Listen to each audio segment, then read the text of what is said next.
México es responsable por violar la libertad personal y la presunción de inocencia por la aplicación del arraigo y de la prisión preventiva. Esto es lo que ha dicho en una sentencia la Corte Interamericana de Derechos Humanos el pasado 27 de enero del 2023, mediante sentencia del caso Tzompaxtle, Tecpile y otros contra México. La Corte Interamericana de Derechos Humanos declaró que el Estado de México es responsable por la violación de derechos a la integridad personal, a la libertad personal, a las garantías judiciales y a la protección judicial cometidas en contra de Jorge Marcial Tzompaxtle Tecpile, Gerardo Tzompaxtle Tecpile y Gustavo Robles López en el marco de su detención y privación de la libertad, como parte del proceso penal del que eran objeto. México reconoció parcialmente su responsabilidad internacional por la violación de los derechos que la Comisión Interamericana identificó como violados en su informe de fondo, y firmó un acta de entendimiento con los representantes de las víctimas del caso. Como contexto te cuento.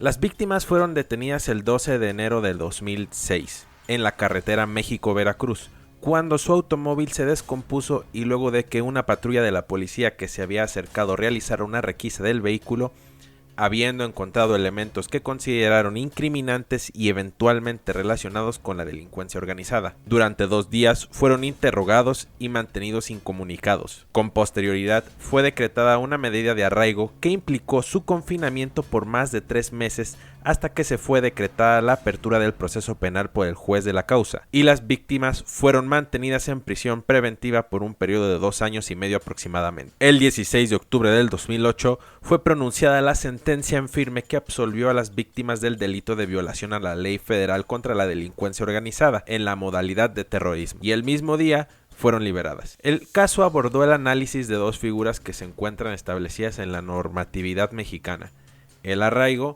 y la prisión preventiva. Con respecto al arraigo, establecido en el artículo 12 de la Ley Federal contra la Delincuencia de 1996, así como en el artículo 133 bis del Código Federal Procesal Penal de 1999, la Corte consideró que, por tratarse de una medida restrictiva a la libertad de naturaleza preprocesal con fines investigativos, resultaba contraria al contenido de la Convención. En particular, vulneraba per se los derechos a la libertad personal y a la presunción de inocencia de la persona arraigada. En cuanto a la prisión preventiva, que fue aplicada en el caso y que era contemplada en el artículo 161 del Código Federal Procesal Penal en 1999, la misma resultaba per se contraria a la Convención Americana, porque no hacía mención a las finalidades de la prisión preventiva, ni a los peligros procesales que buscaría precaver, ni tampoco a la exigencia de hacer un análisis de la necesidad de la medida frente a otras